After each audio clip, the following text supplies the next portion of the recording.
Hello guys, welcome to another sociology eye for life series. ഇന്ന് നമ്മൾ discuss ചെയ്യാൻ പോകുന്നത് 2023 ഡിസംബറിൽ ചോദിച്ചിട്ടുള്ള കുറച്ച് ചോദ്യങ്ങളാണ്. ഈ ചോദ്യങ്ങളിൽ നിന്ന് എന്തൊക്കെ കാര്യങ്ങളാണ് നമുക്ക് ഇൻസൈറ്റ്സ് ആയിട്ട് കിട്ടുക നമുക്ക് നോക്കാം.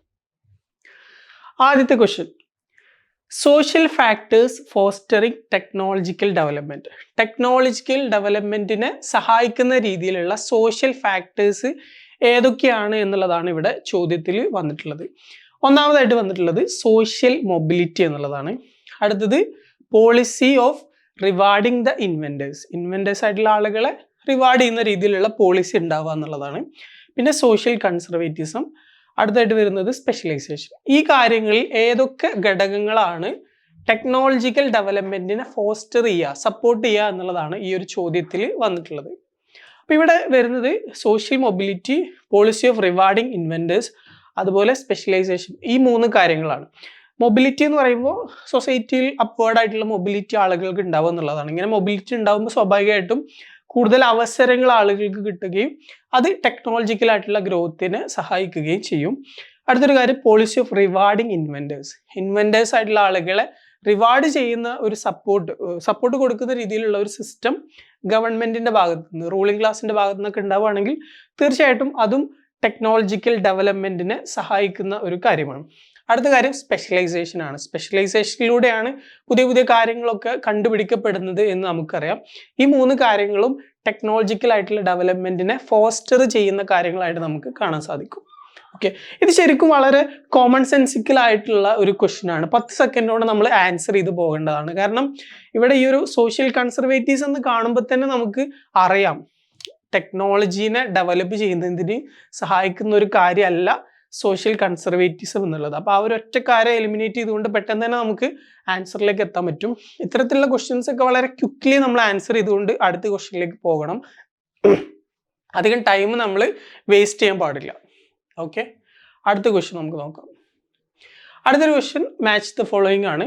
ഓരോ ബുക്സിന്റെ പേര് തന്നിട്ടുണ്ട്, അതുപോലെ ഓതേഴ്സിന്റെ പേര് തന്നിട്ടുണ്ട്. ഒരു conventional match the following question ആണ്. Imagine the modern city, post modern urbanism, urban question a Marxist approach, the death and life of great American cities. ഈ ബുക്സ് ഒക്കെയാണ് ഇവിടെ കൊടുത്തിട്ടുള്ളത്. ഇവിടെ ഓതേഴ്സിന്റെ പേരുണ്ട്. ഇത് മാച്ച് ദ ഫോളോയിങ് ആയിട്ട് അറേഞ്ച് ചെയ്യാനാണ് പറഞ്ഞിട്ടുള്ളത്. ഓക്കെ, ഇതിൽ imagine the modern city James Donald എന്നുള്ള ഒരു ഓതർ എഴുതിയിട്ടുള്ളതാണ്. Post modern urbanism Nan Ellin എന്ന ഒരു സ്കോളർ എഴുതിയിട്ടുള്ളതാണ്. Urban question a Marxist approach എന്നത് മാനുവൽ കാസ്റ്റൽസിന്റെ ഒരു വർക്കാണ്. The death and life of great American cities എന്നുള്ളത് ജാൻ ജാക്കോബ്സിന്റെ ഒരു വർക്കാണ്. ഓക്കെ, ഇത് ശരിക്കും ഒരു 50-50 ക്വസ്റ്റ്യൻ ആണ് നമുക്ക് പറയാം. അതായത് ഇപ്പോൾ ഈ പേരുകളൊക്കെ, ഈ ജെയിംസ് ഡൊണാൾഡ്, നാൻ എലിൻ, അതുപോലെ ജെയിൻ ജാക്കബ്സ്, ഇതൊക്കെ നമ്മൾ എപ്പോഴും സോഷ്യോളജിയിൽ കേൾക്കുന്ന പേരുകളല്ല അല്ലേ, റയറായിട്ട് മാത്രം കേൾക്കുന്ന പേരുകളാണ്. എന്നാൽ മാനുവൽ കാസ്റ്റൽസ് അങ്ങനെയല്ല. നമ്മൾ ഒന്നാമത്തെ യൂണിറ്റിൽ വളരെ പ്രാധാന്യത്തോടു കൂടെ പഠിക്കുന്ന ഒരു തിങ്കറാണ് കാസ്റ്റൽസിനെ നമുക്ക് അറിഞ്ഞിരിക്കണം. അപ്പോൾ ഇവിടെ കാസ്റ്റൽസിനെ നമുക്ക് അറിയുമെങ്കിൽ നമുക്ക് ഓപ്ഷൻ ബിയും ഓപ്ഷൻ ഡിയും എലിമിനേറ്റ് ചെയ്യാൻ സാധിക്കും. ഓക്കെ, അപ്പോൾ ഇവിടെ നമുക്ക് ഈ 4 പേരിൽ ഒരാളെ മാത്രമാണ് ഏറ്റവും ഇമ്പോർട്ടൻസോട് കൂടെ നമ്മൾ അറിഞ്ഞിരിക്കേണ്ടത്. ബാക്കിയുള്ളവരെ നമുക്ക് അറിയില്ലെങ്കിലും ഈ ഒരാളെ അറിഞ്ഞത് കൊണ്ട് നമുക്ക് 2 ഓപ്ഷൻ ഇവിടെ എലിമിനേറ്റ് ചെയ്യാൻ പറ്റും. അങ്ങനെ 2 ഓപ്ഷൻ എലിമിനേറ്റ് ചെയ്യുന്നതോടുകൂടെ ഒരു 50-50 ചാൻസിലേക്ക് ഈ ഒരു ക്വസ്റ്റ്യനിൽ നമുക്ക് എത്തിപ്പെടാൻ സാധിക്കും. അപ്പോൾ ബാക്കിയുള്ള തിങ്കേഴ്സിന് അങ്ങനെ നമ്മൾ കേട്ടിട്ടില്ലെങ്കിൽ നമുക്ക് അറ്റ്ലീസ്റ്റ് 50-50ലേക്ക് എത്തിക്കാൻ പറ്റും. ഇനി നിങ്ങൾക്ക് മാനുവൽ കാസ്റ്റൽസിന്റെ വർക്കാണ് ഇത് എന്ന് അറിയില്ല എന്ന് വിചാരിക്കുക, അപ്പോഴും നമുക്ക് അവിടെ ഒരു പോസിബിലിറ്റി ഉണ്ട്, ഒരു ലിങ്ക് ഓഫ് ദി ലിങ്ക് നമുക്ക് ക്രിയേറ്റ് ചെയ്യാൻ പറ്റും. അതായത് കാസ്റ്റൽസ് അർബൻ സോഷ്യോളജിയുമായി ബന്ധപ്പെട്ടിട്ടുള്ള ഒരാളാണ് എന്ന് നിങ്ങൾക്ക് തീർച്ചയായിട്ടും അറിഞ്ഞിരിക്കേണ്ട ഒരു വസ്തുതയാണ്. അതുപോലെ അദ്ദേഹത്തിൻ്റെ വർക്കുകളിൽ മാർക്സിസ്റ്റ് ഇൻഫ്ലുവൻസ് ഉണ്ട്. മാർക്സിസ്റ്റ് ഇൻഫ്ലുവൻസ് എന്ന് പറയുമ്പോൾ നിങ്ങൾ പ്രത്യേകം ഓർക്കേണ്ടത് അദ്ദേഹം ഒരു ഹാർഡ്കോർ മാർക്സിസ്റ്റ് അല്ല എന്നുള്ളതാണ്. മാർക്സിസം അദ്ദേഹത്തെ ഇൻഫ്ലുവൻസ് ചെയ്തിട്ടുണ്ട് എന്നേ ഉള്ളൂ. ഓക്കെ, അപ്പോൾ ഇവിടെ അദ്ദേഹം അർബൻ സോഷ്യോളജിയുമായി ബന്ധപ്പെട്ടിട്ട് വരുന്ന ഒരു സോഷ്യോളജിസ്റ്റ് ആണ്. മാർക്സിസ്റ്റ് ഇൻഫ്ലുവൻസ് ഉള്ള ഒരാളാണ്. അപ്പോൾ സ്വാഭാവികമായിട്ട് ബുക്കിന്റെ പേരെന്താ ഇവിടെ ഉള്ളത്? Urban question a Marxist approach. ശരിക്കും ഇവിടെ ഒരു ലിങ്ക് വരുന്നില്ല. Urban sociology, urban question, Marxist influence, Marxist approach. അപ്പോൾ ഈ രീതിയിലൊക്കെ നമുക്ക് ഈ ബുക്കിന്റെ പേര് എക്സാക്റ്റ് ഇതാണ് എന്ന് നമുക്ക് അറിയില്ലെങ്കിൽ പോലും ഇത് കാസ്റ്റൽസ് എഴുതിയ വർക്കായിരിക്കും എന്ന് നമുക്ക് അദ്ദേഹത്തിന്റെ ഒരു കോണ്ടെക്സ്റ്റ് ഒക്കെ വെച്ചിട്ട് എന്ത് ചെയ്യാൻ പറ്റും, ഗസ് ചെയ്യാൻ സാധിക്കും. ആ രീതിയിലുള്ള ഗസ്സിങ് ഒക്കെ നിങ്ങൾ ഉപയോഗിക്കുക. അങ്ങനെ നിങ്ങൾക്ക് ഗസ് ചെയ്ത് കാസ്റ്റൽസിന്റെ വർക്കാണ് അത് എന്ന് അറിയാൻ സാധിച്ചാൽ 50-50ലേക്ക് എത്തും. 50-50ലേക്ക് എത്തിക്കഴിഞ്ഞാൽ പിന്നെ ഒരു ഇന്റലിജന്റ് ഗസ് ചെയ്യുക, ഒരു വൈൽഡ് ഗസ് ചെയ്യുക എന്നൊക്കെയാണ് നമുക്ക് ചെയ്യാൻ സാധിക്കുക. അതായത് ഈ പറയുന്ന ആളുകളൊന്നും അറിയില്ല എങ്കിൽ. ഓക്കെ, അടുത്ത ക്വസ്റ്റ്യൻ നമുക്ക് നോക്കാം. അടുത്തത്, which among the following is not one of the 3 main categories of new religious movement. New religious മൂവ്മെന്റിന്റെ 3 കാറ്റഗറീസ് ഉണ്ട്, അതിൽ പെടാത്ത ഏതാണെന്നാണ് ചോദിച്ചിട്ടുള്ളത്. ഓക്കെ, ഒന്നാമതായിട്ട് വന്നിട്ടുള്ളത് വേൾഡ് അഫേമിങ്, പിന്നെ വരുന്നത് വേൾഡ് റിജക്റ്റിംഗ്, പിന്നെ വേൾഡ് കോൺഫ്ലിക്റ്റിംഗ്, അടുത്തത് വേൾഡ് അക്കോമഡേറ്റിംഗ്. ഇതിൽ കൂട്ടത്തിൽ പെടാത്ത ഏതാണെന്നുള്ളതാണ് നമ്മൾ കണ്ടെത്തേണ്ടത്. ഈ ന്യൂ റിലീജിയസ് മൂവ്മെന്റുകളെ ട്രഡീഷണലി 3 രീതിയിലാണ് കാറ്റഗറൈസ് ചെയ്യാറുള്ളത്. ഒന്ന് വേൾഡ് അഫേമിങ്, പിന്നെ ഒന്ന് world rejecting, world accommodating. World conflicting എന്നുള്ള ഒരു കാറ്റഗറി ഇവിടെ വരുന്നില്ല. വേൾഡ് അഫേമിംഗ് എന്ന് പറയുമ്പോൾ നമ്മുടെ ഒരു വേൾഡിനെ അക്സെപ്റ്റ് ചെയ്തുകൊണ്ട് വേൾഡ്ലി ലൈഫിനെ ഉൾക്കൊണ്ടുകൊണ്ട് പേഴ്സണൽ ഗ്രോത്ത് ഒക്കെ നേടുക എന്നുള്ള രീതിയിൽ ഫോക്കസ് ചെയ്യുന്ന ഗ്രൂപ്പുകളാണ് വേൾഡ് അഫേമിംഗ് എന്ന് പറയാം. വേൾഡ് റിജക്റ്റിംഗ് എന്ന് പറയുമ്പോൾ ഇത്തരത്തിലുള്ള ഒരു വേൾഡ്ലി കാര്യങ്ങളോട് ക്രിട്ടിക്കലായിട്ടുള്ള ഒരു സ്റ്റാൻഡ് എടുത്തുകൊണ്ട് കുറച്ചും കൂടി ഒരു ഐസൊലേറ്റഡ് ആയിട്ട് സെപ്പറേറ്റഡ് ആയിട്ട് പോകുന്ന രീതിയിലുള്ള മൂവ്മെന്റുകളാണ് വേൾഡ് റിജക്റ്റിംഗ് എന്ന് പറയാം. എന്നാൽ ഇത് രണ്ടും കൂടി അക്കോമഡേറ്റ് ചെയ്തുകൊണ്ട്, വേൾഡിനെ ഉൾക്കൊണ്ടുകൊണ്ട് അതേസമയം തന്നെ റിലീജിയൻ രണ്ടും കൂടി അക്കോമഡേറ്റ് ചെയ്ത് പോകുന്നതാണ് വേൾഡ് അക്കോമഡേറ്റിംഗ് എന്നുള്ളത്. അപ്പോൾ ഈ രീതിയിൽ 3 കാറ്റഗറീസ് ആണ് വരുന്നത്. അപ്പോൾ ഇതിൽ നിന്ന് നമുക്ക് ഈ ഒരു ക്വസ്റ്റ്യൻ നമുക്കുള്ള ഒരു ലെസൺ എന്ന് പറയുന്നത്, നമ്മൾ നമ്മുടെ വിവിധ യൂണിറ്റുകളിൽ പഠിക്കുന്ന ഓരോ രീതിയിലുള്ള കാറ്റഗറൈസേഷൻസും ക്ലാസിഫിക്കേഷൻസും ഒക്കെ ഇമ്പോർട്ടൻ്റ് ആണ്. അതായത് ഇപ്പോൾ ഇവിടെ ന്യൂ റിലീജിയസ് മൂവ്മെന്റിനെ 3 കാറ്റഗറി ആയിട്ട് തിരിച്ചിരിക്കുന്നു. അത് നമ്മുടെ സിലബസിന്റെ ഭാഗമായിട്ട് നമ്മൾ പഠിക്കുന്ന കാര്യമാണ്. അപ്പോൾ ഇത്തരത്തിലുള്ള കാറ്റഗറീസ് ക്ലാസിഫിക്കേഷൻസ് ഒക്കെ കൃത്യമായിട്ട് നിങ്ങൾ എഴുതി മനപ്പാഠം പഠിക്കുന്ന വേണം. ഓക്കെ, അതാണ് ഇതിൽ നിന്ന് നമുക്ക് കിട്ടാനുള്ള ഒരു ലെസൺ. ഓക്കെ, അടുത്ത ക്വസ്റ്റ്യൻ, who said this? ആരാണ് ഇത് പറഞ്ഞിട്ടുള്ളതെന്ന് ചോദിച്ചിട്ടുള്ളത്. We now live in the time of the tribe. നമ്മൾ ഇന്ന് ഒരു ട്രൈബിന്റെ ഒരു ലോകത്താണ് ജീവിക്കുന്നത് എന്നുള്ളതാണ് ഇതുകൊണ്ട് ഉദ്ദേശിക്കുന്നത്. അപ്പൊ ഇതിൽ ആരാണ് പറഞ്ഞിട്ടുള്ളത്? ഈ പറയുന്ന ആർ റീഡർ, ജി ഡേവി, ഇവരിൽപ്പെട്ട ഏത് സ്കോളറാണ് ഈ ഒരു വാക്ക് പറഞ്ഞിട്ടുള്ളതെന്നാണ് ചോദിച്ചിട്ടുള്ളത്. ഓക്കെ, അപ്പൊ ഇവിടെ ആൻസർ വരുന്നത് മിഷേൽ മെഫസോളി എന്നുള്ള ആളാണ്. അദ്ദേഹം ഒരു ഫ്രഞ്ച് സോഷ്യോളജിസ്റ്റ് ആണ്. The time of the tribe, the decline of individualism in mass society എന്നുള്ള പുസ്തകത്തിലാണ് അദ്ദേഹം ഈ ഒരു കോൺസെപ്റ്റ് പറഞ്ഞിട്ടുള്ളത്. നിയോ ട്രൈബലിസം എന്നുള്ള ഒരു കോൺസെപ്റ്റിന്റെ ഭാഗമായിട്ടാണ് ഈ ഒരു സ്റ്റേറ്റ്മെന്റ് വരുന്നത്. ഇതൊന്നും ശരിക്കും നമ്മൾ അങ്ങനെ കൺവെൻഷനലി ഏറ്റവും ഇമ്പോർട്ടൻ്റ് എന്ന് കരുതി പഠിക്കുന്ന ഭാഗമല്ല. നമ്മൾ അങ്ങനെ വിട്ടുപോകുന്ന അല്ലെങ്കിൽ നമ്മളുടെ ഒരു റഡാറിന്റെ പുറത്ത് വരുന്ന സാധനങ്ങളാണ്. അപ്പം ഇത്തരത്തിലുള്ള ഒരുപാട് ക്വസ്റ്റ്യൻസ് അൺഎക്സ്പെക്റ്റഡ് ആയിട്ടുള്ളത് വരാറുണ്ട്.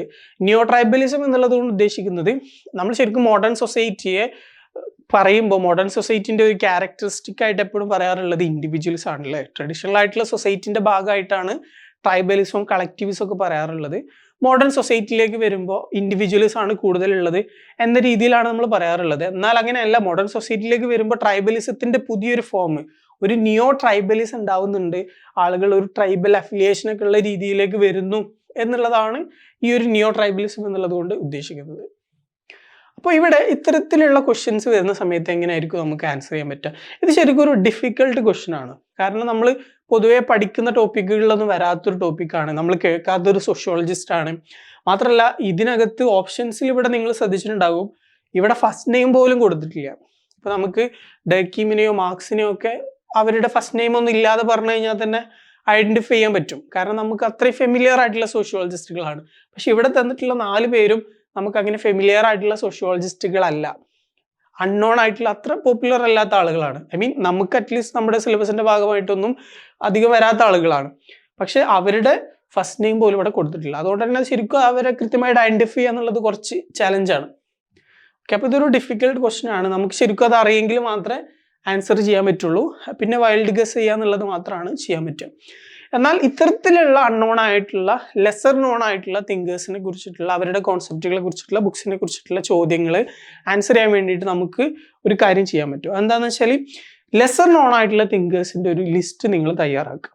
അതായത് നമ്മുടെ സബ്ജക്റ്റിൻ്റെ സിലബസിൻ്റെ ഭാഗമായിട്ട് വരുന്ന മെയിൻ ആയിട്ടുള്ള തിങ്കേഴ്സിനെയൊക്കെ നമുക്കറിയാം അല്ലേ. ഡർക്കീം, വെബർ, ഒരുപാട് ആളുകളുണ്ട്. ക്ലാസിക്കലായിട്ടും മോഡേൺ ആയിട്ടും പോസ്റ്റ് മോഡേൺ ആയിട്ടും ഒക്കെ ഉണ്ട്. അപ്പം അതൊന്നും അല്ലാത്ത ഐ മീൻ നമ്മളുടെ ഒരു കൺവെൻഷണൽ ആയിട്ടുള്ള ഒരു ലിസ്റ്റ് നമ്മൾ തയ്യാറാക്കുമ്പോൾ അതിലൊന്നും വരാത്ത കുറേ ലെസർ നോൺ ആയിട്ടുള്ള ഒരുപാട് സോഷ്യോളജിസ്റ്റുകളുണ്ട്. ഇപ്പം ഇത്തരത്തിലുള്ള ഇപ്പം ഈ മിഷേൽ മെഫസോളി അല്ലെങ്കിൽ ജെയിംസ് ഫെർഗൂസൺ ഇങ്ങനെയുള്ള ആളുകളൊക്കെ നമ്മൾ എപ്പോഴും കേൾക്കാറില്ലാത്തതാണ്. അപ്പം ഇത്തരത്തിലുള്ള ലെസർ നോൺ സോഷ്യോളജിസ്റ്റുകളുടെ ഒരു ലിസ്റ്റ് നിങ്ങൾ തയ്യാറാക്കുക. എന്നിട്ട് അവരുടെ പ്രധാനപ്പെട്ട കോൺസെപ്റ്റ്, പ്രധാനപ്പെട്ട ബുക്സ് ജസ്റ്റ് എഴുതി വെക്കുക. അപ്പോൾ ഈ എഴുതി വെക്കുക എന്ന് പറയുമ്പോൾ ഒരു ലോങ് ആയിട്ടുള്ള എസ്സേ എഴുതാനോ വലിയ നോട്ട് തയ്യാറാക്കുക എന്നതൊന്നും അല്ല ഉദ്ദേശിക്കുന്നത്. ജസ്റ്റ് നിങ്ങൾ ഇമ്പോർട്ടൻ്റ് ആയിട്ടുള്ള കാര്യം മാത്രമേ എഴുതുക. അപ്പോൾ ഇവിടെ ഈ ഒരു ക്വസ്റ്റ്യൻ്റെ കോണ്ടെക്സ്റ്റിൽ പറയുകയാണെങ്കിൽ ഈ ഒരു തിങ്കറിൻ്റെ പേര് എഴുതുക.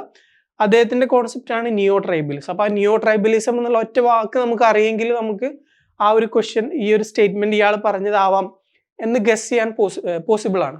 അതുപോലെ തന്നെ വേറൊരു ക്വസ്റ്റ്യൻ ഈ ഒരു ഇയറിൽ തന്നെ വന്നിട്ടുള്ളതാണ്, ആൻറ്റി പൊളിറ്റിക്സ് മെഷീൻ എന്നുള്ള വേർഡ് ആരാണ് ഉപയോഗിച്ചിട്ടുള്ളത് എന്നുള്ളത്. അപ്പം ഇത്തരത്തിൽ ലെസർ നോൺ തിങ്കേഴ്സിൻ്റെ ലിസ്റ്റ് തയ്യാറാക്കുക.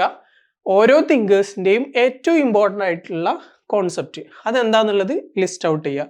അങ്ങനെ നിങ്ങൾക്കൊരു മാക്സിമം നമ്പർ ലെസർ നോൺ തിങ്കേഴ്സിൻ്റെ ലിസ്റ്റ് നിങ്ങൾ തയ്യാറാക്കിയിട്ട് അവരുടെയൊക്കെ ഇതേപോലെ നിങ്ങൾ എഴുതി വെക്കുകയാണെങ്കിൽ മാച്ച് ദ ഫോളോയിങ്ങിലും അതുപോലെ ഇതുപോലെയുള്ള ഡയറക്റ്റ് ക്വസ്റ്റ്യൻസിലൊക്കെ അത് ഹെൽപ്പ് ചെയ്യും.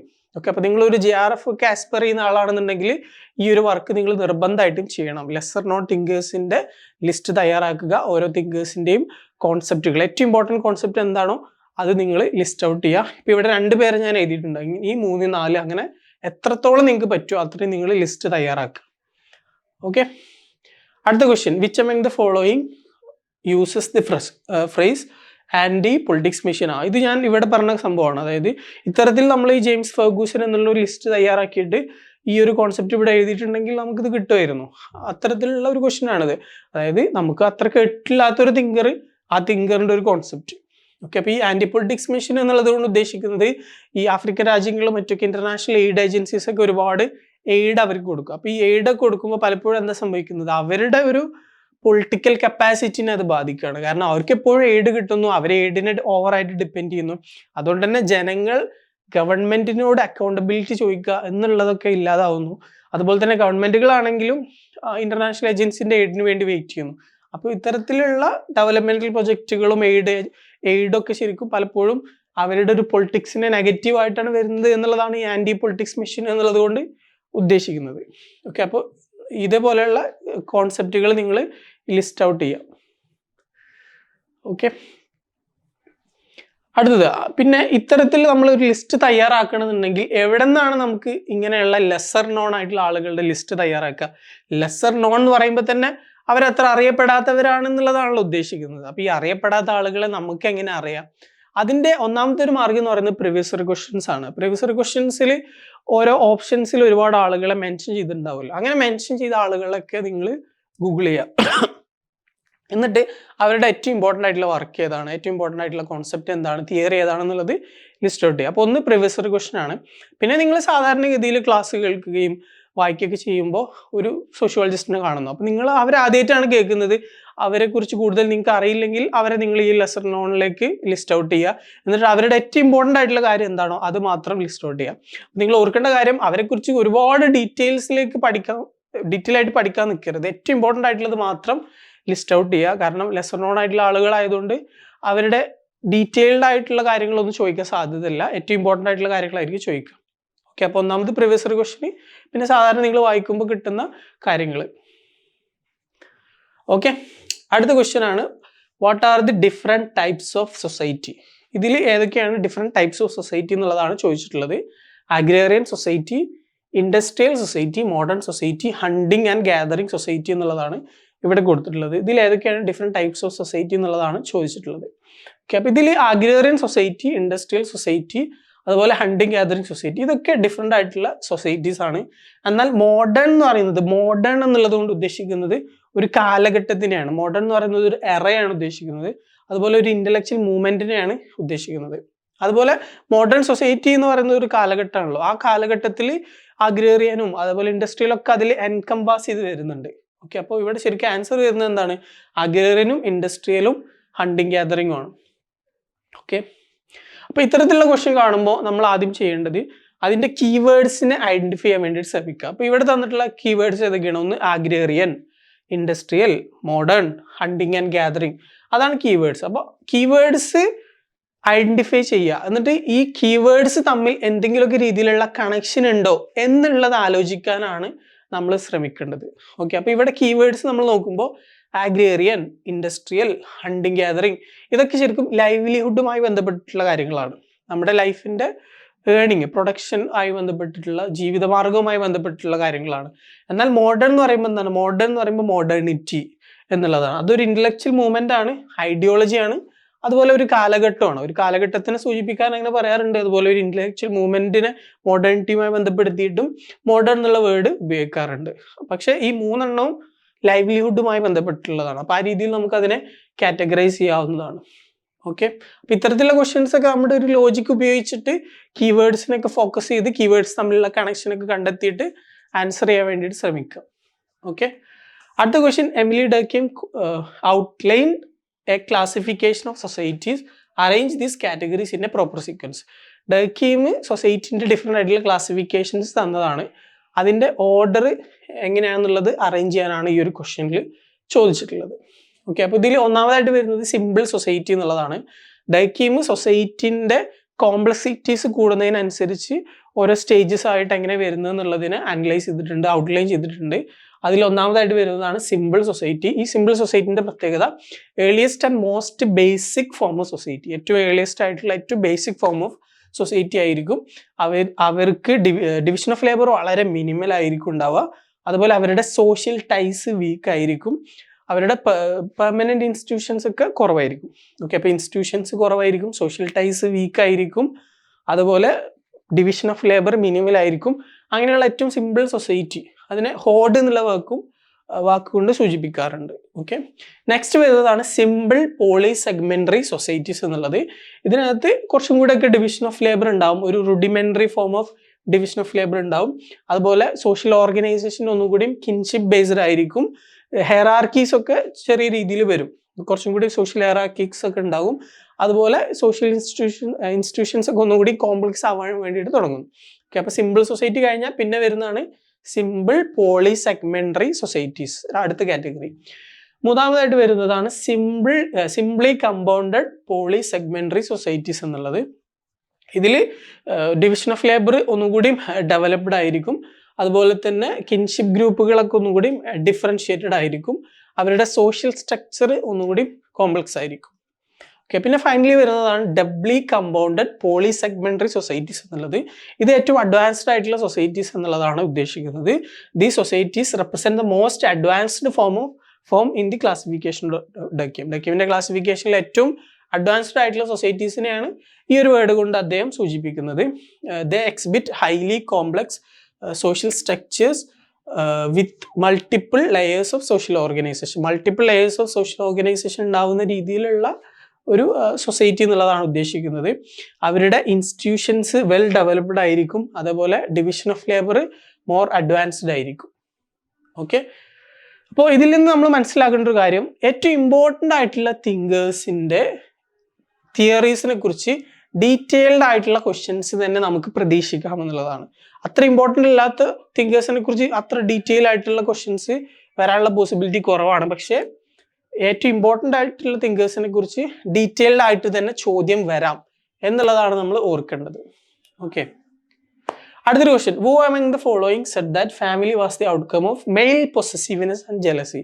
അതായത് ഫാമിലി എന്നുള്ള ഒരു ഇൻസ്റ്റിറ്റ്യൂഷൻ എങ്ങനെ ഉണ്ടായി എന്നുള്ളതിൻ്റെ ഒരു കോണ്ടെക്സ്റ്റ് ആണ് ഇവിടെ പറയുന്നത്. അതിനകത്ത് ഫാമിലി എന്ന് പറയുമ്പോൾ പുരുഷന്മാർക്ക് സ്ത്രീകളെയും സ്ത്രീകളുടെ റീപ്രൊഡക്റ്റീവ് കപ്പാസിറ്റിനെയൊക്കെ കൺട്രോൾ ചെയ്യുന്നതിനുള്ള ഒരു ഓണർഷിപ്പ് ഉണ്ടാക്കുന്നതിന് വേണ്ടിയിട്ടുള്ള ഒരു എഫേർട്ടിന്റെ ഭാഗമായിട്ടാണ് ഫാമിലി എന്നുള്ള സംഭവം ഉണ്ടായിട്ടുള്ളത് എന്നുള്ള ഒരു സ്റ്റേറ്റ്മെന്റ് ആരാണ് പറഞ്ഞത് എന്നാണ് ഇവിടെ ചോദിച്ചിട്ടുള്ളത്.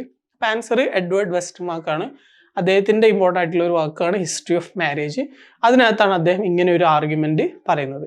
അപ്പോൾ ഇവിടെ ഈ ഒരു ഹിസ്റ്ററി ഓഫ് മാരേജ് എന്നുള്ള ബുക്ക് നിങ്ങൾ ഓർക്കുക. ഓക്കെ, അടുത്ത ക്വസ്റ്റ്യൻ ആണ്, which among the following acts are cyber crime? ഇവിടെ കൊടുത്തിട്ടുള്ള കാര്യങ്ങളിൽ ഏതൊക്കെയാണ് സൈബർ ക്രൈം ആയിട്ട് നമ്മൾ കണക്കാക്കേണ്ടത്? Illegal hacking, ethical hacking, unleashing of malware, uploading illegal materials, cyber stalking. ഇതിൽ ഏതൊക്കെയാണ് സൈബർ ക്രൈം ആയിട്ട് വരുന്നത് എന്നുള്ളതാണ് ചോദിച്ചിട്ടുള്ളത്. വളരെ സിമ്പിൾ ആയിട്ടുള്ള ഒരു ക്വസ്റ്റൻ ആണ് ഇത്. ശരിക്കും അഗെയിൻ ഒരു 10 സെക്കൻഡ് കൊണ്ട് നമ്മൾ ആൻസർ ചെയ്യേണ്ട ക്വസ്റ്റൻ ആണ്. ഞാൻ ആദ്യം പറഞ്ഞൊരു കാര്യമുണ്ട്, ഇത്തരത്തിലുള്ള ക്വസ്റ്റ്യൻസ് വരുമ്പോൾ പെട്ടെന്ന് നമ്മൾ ലോജിക്കും കോമൺ സെൻസ് ഉപയോഗിച്ച് ക്വിക്കായിട്ട് 10 സെക്കൻഡോട് ആൻസർ ചെയ്ത് നമുക്ക് അടുത്ത ക്വസ്റ്റ്യനിലേക്ക് പോകാൻ സാധിക്കണം. കാരണം ഇവിടെ നമ്മൾ കൂടുതൽ ടൈം സ്പെൻഡ് ചെയ്ത് കഴിഞ്ഞാൽ വേറെ സ്ഥലത്ത് നമുക്ക് സ്പെൻഡ് ചെയ്യാനുള്ള ടൈം നഷ്ടപ്പെടും. കാരണം ഇത്തരത്തിലുള്ള ക്വസ്റ്റ്യൻസ് ഒക്കെ ഒറ്റയടിക്ക് നമുക്ക് ആൻസർ ചെയ്ത് പോകാൻ പറ്റും. എന്നാൽ ചില ക്വസ്റ്റ്യൻസ് നമ്മൾ നല്ലോണം ആലോചിച്ചാലേ കിട്ടുള്ളൂ. ചില തിയറിറ്റിക്കൽ ആയിട്ടുള്ള ക്വസ്റ്റ്യൻസ് ഒക്കെ ഉണ്ടാവും. അത് നമ്മൾ നല്ലോണം ആലോചിച്ച് കുറേ ചിന്തിക്കുമ്പോഴാണ് നമുക്ക് ആൻസറിലേക്ക് എത്താൻ പറ്റുക. അപ്പം അവിടെ ശരിക്കും നമുക്ക് മറ്റുള്ള ക്വസ്റ്റ്യൻസിന് നമ്മൾ കൊടുക്കുന്നതിനേക്കാൾ കൂടുതൽ സമയം കൊടുക്കണം. അങ്ങനെ കൂടുതൽ സമയം കൊടുക്കണമെങ്കിൽ നമ്മൾ ടൈം സേവ് ചെയ്യണ്ടേ. അപ്പം അത്തരത്തിൽ കൂടുതൽ ആലോചിക്കാനുള്ള ക്വസ്റ്റ്യൻസിന് വേണ്ടിയിട്ടുള്ള സമയം കൊടുക്കണമെങ്കിൽ ഇത്തരത്തിലുള്ള കോമൺ സെൻസിക്കൽ ആയിട്ടുള്ള ക്വസ്റ്റ്യൻസിൽ നമ്മൾ 10 സെക്കൻഡ് കൂടുതൽ ടൈം സ്പെൻഡ് ചെയ്യരുത്. പെട്ടെന്ന് നമ്മൾ ആൻസർ ചെയ്യണം. അപ്പം ഇവിടെ നമുക്ക് ഒറ്റ നോട്ടത്തിൽ അറിയാലോ, എത്തിക്കൽ ഹാക്കിംഗ് എന്ന് പറഞ്ഞാൽ എന്താ നമുക്കറിയാം. എത്തിക്കൽ ഹാക്കിംഗ് എന്ന് പറഞ്ഞാൽ എത്തിക്കൽ ഹാക്കിംഗ് ആണ്, ഒരു പർപ്പസിന് വേണ്ടിയിട്ട്, നല്ല കാര്യത്തിന് വേണ്ടിയിട്ട് ഹാക്ക് ചെയ്യണം. അപ്പം അതൊരിക്കലും ഒരു സൈബർ ക്രൈം അല്ല എന്നുള്ളത് ഒറ്റ നോട്ടത്തിൽ നമുക്കറിയാം. എത്തിക്കൽ ഹാക്കിംഗ് എന്നുള്ളത് ഇവിടെ ബി ആണ്. അപ്പോൾ ബി എന്നുള്ളത് എയിലും ബിയിലും ഡിയിലും 3 എണ്ണത്തിലാ ഈ ബി എന്നുള്ള ഓപ്ഷൻ വന്നിട്ടുണ്ട്. അപ്പോൾ നമ്മൾ എത്തിക്കൽ ഹാക്കിംഗ് ഇവിടെ കാണുന്നു, അത് ഏതൊക്കെ ഓപ്ഷനിലുള്ളതെന്ന് നോക്കുന്നു. അപ്പോൾ എയും ബിയും ഡിയും എത്തിക്കൽ ഹാക്കിംഗ് ഇൻക്ലൂഡഡ് ആണെന്ന് നമ്മൾ മനസ്സിലാക്കുന്നു. അപ്പോൾ ഒറ്റയടിക്ക് നമുക്ക് സി ആണ് ആൻസർ എന്ന് കണ്ടെത്താൻ പറ്റും. അതിന് 10 സെക്കൻഡ് മാത്രം മതി. ഓക്കെ, അപ്പോൾ ഇത്തരത്തിലുള്ള 10 സെക്കൻഡ് ക്വസ്റ്റ്യൻസും ടൈം വേസ്റ്റ് ചെയ്യാതിരിക്കുക. ഇവിടെ സേവ് ചെയ്യുന്ന സമയം ആലോചിച്ചാൽ കിട്ടുന്ന ക്വസ്റ്റ്യൻസിൽ ഇൻവെസ്റ്റ് ചെയ്യുക. ഓക്കെ, അടുത്ത question. Information communication technological revolution have contributed to the growth of post industrial society. അതായത് ICT റവല്യൂഷൻ എങ്ങനെയാണ് ഈ പോസ്റ്റ് ഇൻഡസ്ട്രിയൽ സൊസൈറ്റീനെ ഷേപ്പ് ചെയ്തിട്ടുള്ളത്, അതിൻ്റെ ക്യാരക്ടറിസ്റ്റിക്സ് എന്തൊക്കെയാണെന്നുള്ളതൊക്കെയാണ് ഇവിടെ ഉദ്ദേശിക്കുന്നത്. ഒന്നാമതായിട്ട് വരുന്നത് എന്താണ്? Shifting production of tangible product to commodified ideas എന്നുള്ളതാണ്. അല്ലേ, ശരിക്കും നമ്മൾ ടാഞ്ചിബിൾ ആയിട്ടുള്ള പ്രൊഡക്റ്റിൽ നിന്നും കുറച്ചും കൂടി ഐഡിയാസിന് വാല്യൂ ചെയ്യുന്ന രീതിയിലേക്ക് പ്രൊഡക്ഷൻ മാറി എന്നുള്ളത് ഈ ഒരു ഇൻഫർമേഷൻ കമ്മ്യൂണിക്കേഷൻ ടെക്നോളജിയുടെ ഒരു പ്രത്യേകതയാണ്. അതുപോലെ തന്നെ shifting from mechanical skills to digital skills. Mechanical സ്കില്ലിൽ നിന്ന് ഡിജിറ്റൽ സ്കില്ല് കൂടുതൽ ഇമ്പോർട്ടൻ്റ് ആകുന്ന ഒരു സാഹചര്യത്തിലേക്കാണ് ICT റവല്യൂഷൻ നമ്മളെ എത്തിച്ചിട്ടുള്ളത്. അതുപോലെ സൂപ്പർവിഷൻ, വർക്കിൻ്റെ സൂപ്പർവിഷനിൽ കുറച്ചും കൂടി ടെക്നോളജി ബേസ്ഡ് ആണ്. അവിടെ ശരിക്കും ആളുകൾ നമ്മുടെ വർക്കിനെ സൂപ്പർവൈസ് ചെയ്യുക എന്നുള്ളതിനേക്കാൾ നമ്മൾ വിവിധ രീതിയിലുള്ള ടെക്നോളജിക്കൽ പ്ലാറ്റ്ഫോമുകൾ ഉപയോഗിച്ചിട്ടൊക്കെയാണ് വർക്ക് മാനേജ് ചെയ്യുന്നത്. അപ്പോൾ ഈ 3 കാര്യങ്ങളും ICT റവല്യൂഷനുമായി ബന്ധപ്പെട്ടുകൊണ്ട് പോസ്റ്റ് ഇൻഡസ്ട്രിയൽ സൊസൈറ്റിയുടെ ഗ്രോത്തുമായി ബന്ധപ്പെട്ടുകൊണ്ട് വരുന്ന കാര്യങ്ങളാണ്. അതേസമയം സെൻട്രലൈസേഷൻ ഓഫ് വർക്ക് എന്നുള്ളത് ശരിക്കും ഈ ഒരു ഇതിൻ്റെ ഫീച്ചർ അല്ല. ഇവിടെ വരുന്നത് ഡീസെൻട്രലൈസേഷൻ ആണ്. ഓക്കെ, അപ്പോൾ ഇതൊക്കെ ശരിക്കും ലോജിക് ഉപയോഗിച്ചിട്ട് നമുക്ക് ആൻസർ ചെയ്യാൻ പറ്റുന്ന രീതിയിലുള്ള ചോദ്യങ്ങളാണ്. ഓക്കെ, അപ്പോൾ ജസ്റ്റ് കെയർഫുൾ ആയിട്ട് വായിക്കുക, ലോജിക് ഉപയോഗിക്കുക. Read carefully, apply your logic. അതാണ് ഇത്തരത്തിലുള്ള ക്വസ്റ്റ്യൻസിലൊക്കെ നമ്മൾ ചെയ്യേണ്ടത്. അല്ലാതെ നമ്മൾ പഠിച്ചതനുസരിച്ച് ആൻസർ ചെയ്യേണ്ടതല്ല. അവിടെ ചെല്ലുമ്പോൾ എക്സാം ഹാളിൽ നമ്മുടെ ലോജിക് ഉപയോഗിച്ച് ചിന്തിച്ച് നമ്മൾ ആൻസർ കണ്ടെത്തേണ്ട ക്വസ്റ്റ്യൻ ആണ്. ഓക്കെ, അടുത്തത് who among the following coined the term intersectionality. Intersectionality എന്നുള്ള വാക്ക് ഈ പറയുന്ന സ്കോളേഴ്സിന്റെ കൂട്ടത്തിൽ ആരാണ് കോയിൻ ചെയ്തത് എന്നുള്ളതാണ് ചോദിച്ചിട്ടുള്ളത്. ഇതും നമ്മൾ നേരത്തെ പറഞ്ഞ രീതിയിൽ ലെസർ നോൺ തിങ്കേഴ്സിന്റെ ഒരു ലിസ്റ്റ് തയ്യാറാക്കിയിട്ടുണ്ടെങ്കിൽ ആൻസർ ചെയ്യാൻ പറ്റുന്ന രീതിയിലുള്ള ഒരു ക്വസ്റ്റ്യൻ ആണ്. ഇന്റർസെക്ഷനാലിറ്റി എന്ന വേർഡ് കോയിൻ ചെയ്തിട്ടുള്ളത് കിംബർലി ക്രൻഷോ എന്നുള്ള ഒരു സ്കോളറാണ്. അവരൊരു ഫെമിനിസ്റ്റ് സ്കോളർഷിപ്പിന്റെ ഭാഗമായിട്ട് വരുന്ന വ്യക്തിയാണ്.